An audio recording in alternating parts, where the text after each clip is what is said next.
Hello मेरे प्यारे बच्चों, आशा करता हूँ आप लोग सब बढ़िया होंगे। तो अक्सर मेरे पास बच्चे आते हैं, बोलते हैं कि सर आईसीएसई बायोलॉजी में कौन कौन सा डायग्राम इंपॉर्टेंट है, बिकॉज बुक में बहुत डायग्राम्स दिया हुआ है। तो चलिए इस वीडियो में वही फोकस करेंगे हम। चैप्टर वाइज मैं आपको बताने वाला हूँ, ठीक है। तो अगर हम सेल डिवीजन और सेल साइकिल की बात करें तो सबसे पहले तो डीएनए स्ट्रक्चर हेलिकल स्ट्रक्चर वो आपको करना है, ठीक है। दूसरा, ऑल स्टेजेस ऑफ माइटोसिस इससे देता है, all stages of mitosis and and crossing over. I think practice number 1, late prophase बहुत इंपॉर्टेंट है। लेट प्रोफेज हो गया, late anaphase, late metaphase, late telophase, ये आपके इंपॉर्टेंट है। Telophase, sorry, late telophase. Cell division और सेल साइकिल से मुझे ये इंपॉर्टेंट रखा। दूसरी अगर मैं बात करूं जेनेटिक्स की, तो वहां पे तो कोई डायग्राम है नहीं, ठीक है। हाँ, जेनेटिक्स में क्या है, जेनेटिक्स में अगर डायग्राम की बात किया जाए तो डायग्राम तो नहीं है, बट क्रॉसेस जो है उनको प्रैक्टिस करना है आपको। क्रॉसेस को प्रॉपरली प्रैक्टिस करना है, ठीक है। वहां से क्वेश्चन आपका बनेगा, प्रॉपरली प्रैक्टिस, ठीक है। जेनेटिक्स हो गया। उसके बाद अगर मैं ट्रांसपीरेशन की बात करूं, तो वहां पे closed end open stomata, closed end open stomata.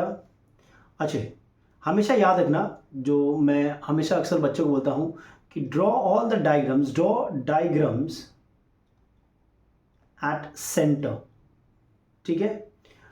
Labelling on one side, do labelling on one side. अच्छा, हमेशा पेंसिल यूज किया करो, ठीक है। Draw with a pencil, pen मत यूज करना, ठीक है। तो ट्रांसपीरेशन में जो सबसे हमको इंपॉर्टेंट लगा वो क्लोज एंड ओपन स्टोमेटा था।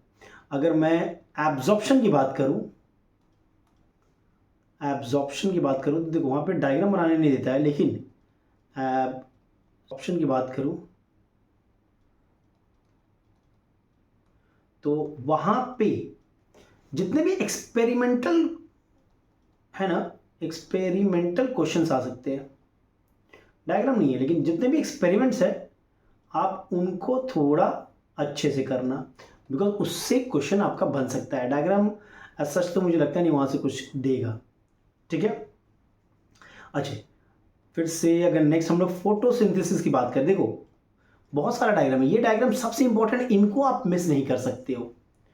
फोटोसिंथेसिस की अगर बात करें, अगेन यहां पर भी आपका क्लोज एंड ओपन स्टोमेटा जो है वो देख लेना अच्छे से, क्लोज एंड ओपन स्टोमेटा, ठीक है।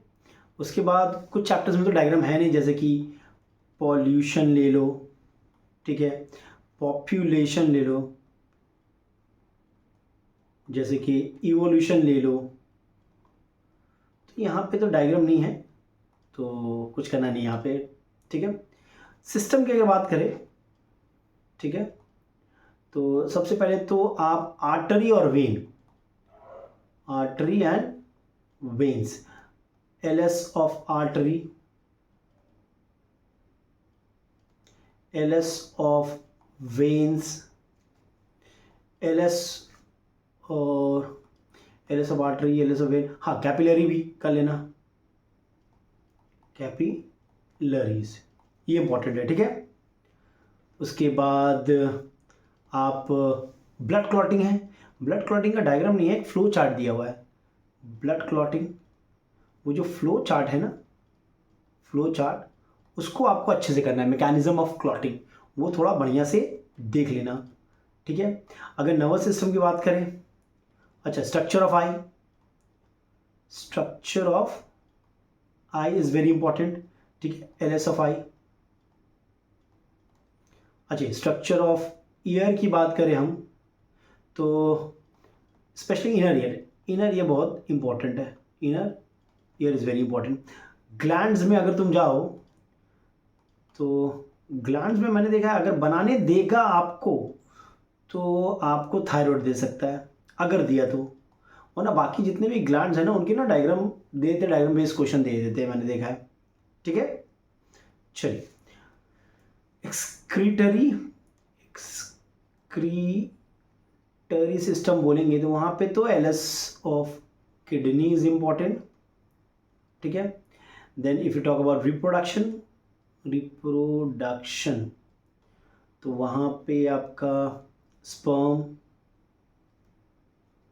फिर से ओवम, फिर से एलएस ऑफ टेस्टिस, ये सब इम्पॉर्टेंट है। तो जब जो सबसे इम्पॉर्टेंट डायग्राम से वही मैंने आपको बता दिया, इन शॉर्ट ज़्यादा टाइम में लिया है, और आपने जितना भी डायग्राम किया हो ये डायग्राम आपको, ये सब डायग्राम जो मैंने डिस्कस किया वो करना बहुत इम्पॉर्टेंट है।